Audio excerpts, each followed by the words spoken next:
नमस्ते। आज हम unit 8 the sermon and Benares chapter की रीडिंग स्टार्ट करेंगे। Gautam Buddha 563 BC to 483 BC began life as a prince named Siddharth Gautam in northern India.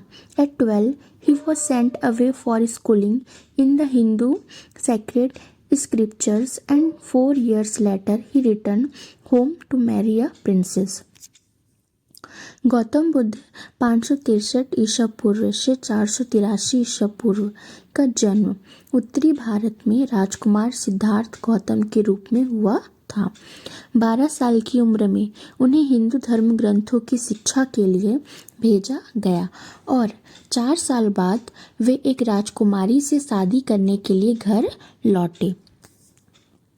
They had a son and lived for 10 years as befitted royalty. At about the age of 25, the prince, heretofore shielded from the sufferings of the world, while out hunting, chanced upon a sick man, then an aged man, then a funeral procession, and finally a monk begging for alms. उनका एक बेटा हुआ और वे 10 साल तक शाही ठाट बाट के साथ रहे। लगभग 25 साल की उम्र में राजकुमार, जिन्हें अब तक दुनिया के दुखों से दूर रखा गया था, शिकार पर निकले तो उन्हें एक बीमार व्यक्ति, फिर एक बूढ़ा व्यक्ति, फिर एक शव यात्रा और आखिर में भिक्षा मांगता हुआ एक साधु दिखाई दिया। These sights so moved him that he at once went out into the world to seek enlightenment. Considering the sorrows he had witnessed, he wandered for 7 years and finally sat down under a peepal tree, where he vowed to stay until enlightenment came. इन दृश्यों ने उन्हें इतना प्रभावित किया कि वे तुरंत उन दुखों के बारे में ज्ञान पाने के लिए दुनिया में निकल पड़े जिन्हें उन्होंने देखा था।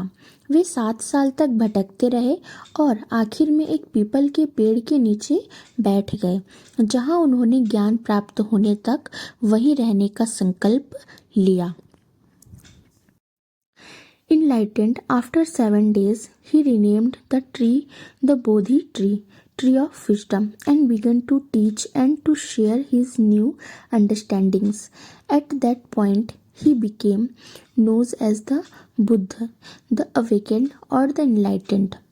7 दिन बाद ज्ञान पाकर उन्होंने पेड़ का नाम बदलकर बोधि वृक्ष, ज्ञान का पेड़ रख दिया और सिखाना और अपनी नई समझ शेयर करना शुरू कर दिया। उस समय वे बुद्ध, जागृत या ज्ञानी के नाम से जाने गए। The Buddha preached his first sermon at the city of Banaras, most holy of the dipping places on the river Ganges. That sermon has been preserved and is given here. It reflects the Buddha's wisdom about one inscrutable kind of suffering. Buddha ने अपना पहला उपदेश बनारस शहर में दिया था, जो गंगा नदी के किनारे सबसे पवित्र डुबकी लगाने वाली जगहों में से एक है। वह उपदेश संभाल कर रखा गया है और यहाँ दिया जाता है। यह एक अजीब तरह के दुख के बारे में बुद्ध की समझ को दिखाता है। Kisha Gautami had an only son and he died. In her grief, she carried the dead child to all her neighbors, asking them for medicine. And the people said, "She has lost her senses. The boy is dead." किसा गौतमी का एक इकलौता बेटा था और वह मर गया। अपने दुख में वह मरे हुए बच्चे को अपने सभी पड़ोसियों के पास ले गई और उनसे दवा मांगी, और लोगों ने कहा वह अपना होश खो चुकी है, लड़का मर चुका है। At length, Kisha Gautami met a man who replied to her request, "I cannot give the medicine for the child, but I know a physician who can." आखिरकार किशा गौतमी को एक आदमी मिला जिसने उसकी रिक्वेस्ट पर जवाब दिया, मैं तुम्हारे बच्चे के लिए दवा नहीं दे सकता, लेकिन मैं एक डॉक्टर को जानता हूँ जो दे सकता है। And the girl said, "Pray tell me, sir, who is it?" And the man replied, "Go to Shakyamuni the Buddha." और उस लड़की ने कहा, "महाराज कृपया मुझे बताइए वह कौन है?" और उस आदमी ने जवाब दिया, "शाक्य मुनि बुद्ध के पास जाओ." किसा Gautami repaired to the Buddha and cried, "Lord and master, give me the medicine that will cure my boy." Kisha Gautami Buddha के पास गई और रोते हुए बोली, "हे प्रभु, मुझे वह दवा दीजिए जिससे मेरा बेटा ठीक हो जाए." The Buddha answered, "I want a handful of mustard seed." And when the girl in her joy promised to procure it, the Buddha added, "The mustard seed must be taken from a house where no one has lost a child, husband, parent or friend." Buddha ने जवाब दिया, "मुझे एक मुट्ठी सरसों के बीज चाहिए।" और जब लड़की ने खुशी खुशी उन्हें लाने का वादा किया तो बुद्ध ने आगे कहा, "सरसों के बीज ऐसे घर से लाने होंगे जहाँ किसी ने अपना बच्चा, पति, माता पिता या दोस्त ना खोया हो." Poor Kisa Gautami now went from house to house, and the people pitied her and said, "Here is mustard seed, take it." But when she asked, "Did a son or daughter, a father or mother die in your family?" they answered her, "Alas, the living are few, but the dead are many. Do not remind us of our deepest grief." And there was no house but some beloved one has died in it. बेचारी किसा गौतमी अब घर घर गई और लोगों को उस पर दया आई और उन्होंने कहा, "ये रहे सरसों के बीज, ले लो." लेकिन जब उसने पूछा, "क्या आपके परिवार में कोई बेटा या बेटी, पिता या माता गुजरे हैं?" तो उन्होंने जवाब दिया, "अफसोस, जिंदा लोग कम हैं लेकिन मरने वाले बहुत हैं। हमें हमारे सबसे गहरे दुख की याद मत दिलाओ।" और ऐसा कोई घर नहीं था जहाँ कोई अपना गुजरा ना हो। Kisa Gautami became weary and hopeless and sat down at the wayside watching the lights of the city as they flickered up and were extinguished again. At last the darkness of the night reigned everywhere, and she considered the fate of men, that their lives flicker up and are extinguished again.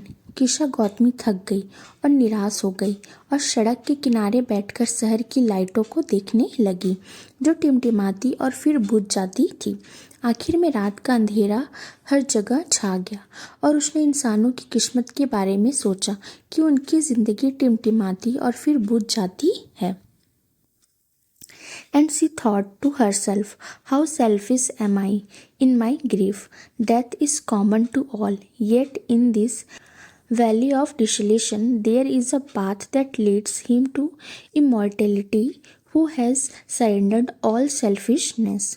और उसने मन ही मन सोचा, मैं अपने दुख में कितनी मतलबी हूँ, मौत तो सबके लिए आम है, फिर भी इस वीरानी की घाटी में एक रास्ता है जो उसे अमरता की ओर ले जाता है, जिसने सारा मतलब छोड़ दिया है। The Buddha said, "The life of mortals in this world is troubled and brief and combined with pain, for there is not any means by which those that have been born can avoid dying. After reaching old age, there is death of such a nature are living beings." Buddha ने कहा, इस दुनिया में इंसानों की ज़िंदगी मुश्किलों भरी, छोटी और दर्द से भरी होती है, क्योंकि जो लोग पैदा हुए हैं उनके मरने से बचने का कोई तरीका नहीं है। बुढ़ापे में पहुंचने के बाद मौत होती है, जिंदा लोग ऐसे ही होते हैं। As ripe fruits are early in danger of falling, so mortals when born are always in danger of death. As all earthen vessels made by the potter and in being broken, so is the life of mortals, both young and adult, both those who are fools and those who are wise. all fall into the power of death, all are subject to death. जैसे पके हुए फलों के गिरने का डर हमेशा बना रहता है, वैसे ही इंसानों के जन्म लेते ही उनकी मौत का डर भी बना रहता है। जैसे कुम्हार के बनाए मिट्टी के सभी बर्तन आखिर टूट ही जाते हैं, वैसे ही इंसानों की जिंदगी भी खत्म हो जाती है। जवान हो या बूढ़े, मूर्ख हो या बुद्धिमान, सभी मौत के चंगुल में आ जाते हैं, सभी को मरना ही है। Of those who overcome by death depart from life, a father cannot save his son, nor kinsmen, their relations. Mark, while relatives are looking on and lamenting deeply, one by one mortals are carried off, like an ox that is led to the slaughter. So the world is afflicted with death and decay. Therefore the wise do not grieve, knowing the terms of the world. जो लोग मौत के कारण दुनिया से चले जाते हैं, उन्हें ना तो पिता अपने बेटे को बचा सकता है और ना ही रिश्तेदार अपने सगे संबंधियों को। देखिए, जब रिश्तेदार रोते बिलखते और शोक मनाते हैं, तब इंसानों को एक एक करके ले जाया जाता है, ठीक वैसे ही जैसे किसी बैल को वध के लिए ले जाया जाता है। दुनिया मौत और विनाश से घिरी हुई है, इसलिए बुद्धिमान लोग दुनिया की सच्चाई को जानकर शोक नहीं मनाते। Not from weeping nor from grieving will anyone obtain peace of mind. On the contrary, his pain will be the greater and his body will suffer. He will make himself sick and pale, yet the death are not saved by his lamentation.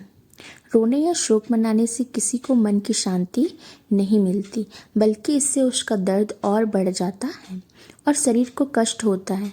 वह खुद को बीमार और कमज़ोर बना लेता है। फिर भी उसके रोने धोने से मरे हुए लोग वापस नहीं आते। He who seeks peace should draw out the arrow of lamentation and complaint and grief. He who has drawn out the arrow and has become composed will obtain peace of mind. He who has overcome all sorrow will become free from sorrow and be blessed. जो शांति चाहता है उसे दुख, शिकायत और दुख का तीर निकालना चाहिए। जिसने तीर निकाल लिया है और शांत हो गया है, उसे मन की शांति मिलेगी। जिसने सभी दुखों पर जीत हासिल कर ली है, वह दुख से मुक्त हो जाएगा और धन्य हो जाएगा। Source Betty Renshaw, values and voices, a college reader 1975।